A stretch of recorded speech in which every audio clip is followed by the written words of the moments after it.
Good morning, children. Class 4, subject science, and topic teeth and microbes. Now, as we were discussing, in human body, we have two sets of teeth. One set is called milk teeth or primary teeth और baby teeth. Hindi में इसको दूध के दांत भी कहते हैं.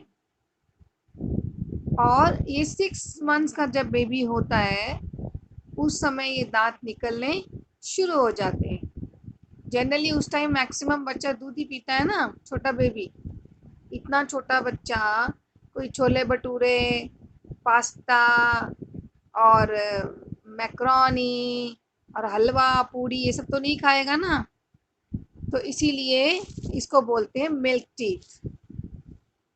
उसके बाद जब आप बड़े हो जाते हैं तो आपकी बॉडी के मुंह के अंदर और दांत होने शुरू हो जाते हैं जो परमानेंटली आपके साथ रहते हैं. ठीक है, दूध के दांत तो टूट जाते हैं. जैसे जैसे आप बड़े होते हैं तो दूध के दांत टूट जाते हैं. अब भगवान जी नेचर देखो कितनी समझदार है. छोटे बच्चे इतनी स्वीट्स कैंडीज इतना कुछ खाते हैं तो उनके दांत टूट जाते हैं. लेकिन जब बड़े होने पर आपके जो परमानेंट टीथ आते हैं ये हमेशा आपकी बॉडी में रहते हैं और इनकी देखभाल करना तो बहुत ही ज़रूरी है, क्योंकि अगर ये खराब हो गए तो ये आपको फिर निकालने ही पड़ेंगे मुंह से और आपको डेंटिस्ट के पास जाना ही पड़ेगा. और क्या होगा फिर, इनकी जगह पे नया टूथ नहीं आएगा. So these permanent teeth they start appearing in your mouth the moment as soon as you people start turning 6.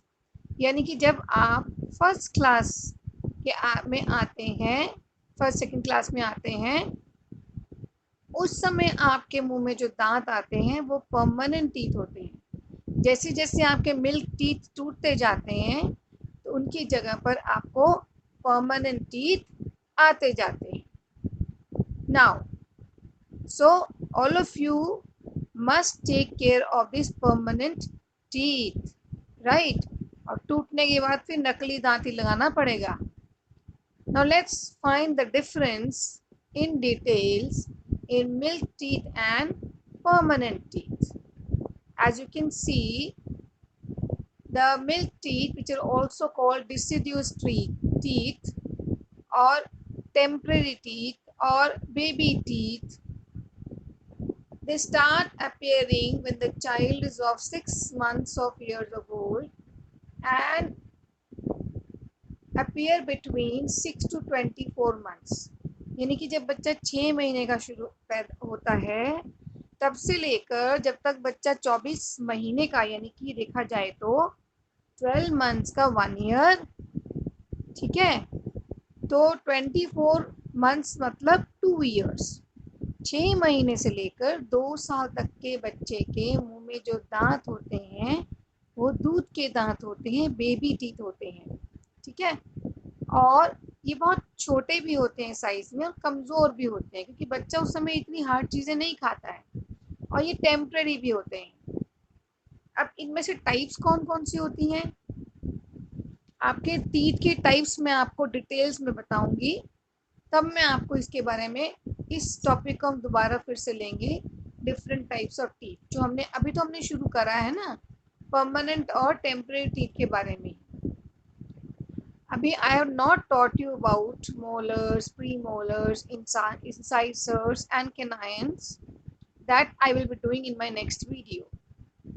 So basically आपने बताया था, जब मैंने पूछा कि सब बच्चे गिनो आपके मुंह में कितने दांत हैं, तो maximum of you said 20 and I said yes you are right. किसी के 19 भी थे और किसी के 22, 23 भी थे. ठीक है, it all depends upon the age. Maximum के 20 इसलिए क्योंकि आप सब मोर और लेस सेम एज ग्रुप के हैं और इस एज में आते आते बच्चों के इतने ही होते हैं. ठीक है, अगर ध्यान से देखेंगे तो आपके मुंह में 2 जॉज हैं, मतलब कि जबड़ा आपका जहाँ पर दांत फिक्स होते हैं. मुंह खोलो सब बच्चे, सारे बच्चे मुंह खोलो और फिंगर ऊपर टच करो. इसको बोलते हैं अपर जॉ. ठीक है, आप काउंट करो, ऊपर ऊपर आपके 10 होने चाहिए टीथ। 10 या फिर 11 हो सकते हैं, या फिर 9 भी हो सकते हैं। 9 से लेके 12 के बीच बीच में, 11 के बीच में होने चाहिए। काउंट कर लिया? क्या सबका साइज, क्या सबकी शेप एक जैसी थी? No, it is not same, it is different. Now put your finger on the lower part, lower teeth. इसको बोलते हैं लोअर जॉ। नीचे वाले जबड़े में हाथ आप लगाएंगे, फिंगर से टच करेंगे, तो इसको बोलते हैं लोअर जॉ। ये आपका नीचे वाला जो जॉ है, इसमें भी 9 से लेके 11 तक टीथ हो सकते हैं, बट मैक्सिमम बच्चों के 10 ही होंगे। ठीक है, ये जो डेंटल फॉर्मूला है, ये मैं आपको तब समझाऊंगी जब मैं आपको डिटेल्स में बताऊंगी different types of teeth, kinds of teeth, incisors, premolars, molars and canines.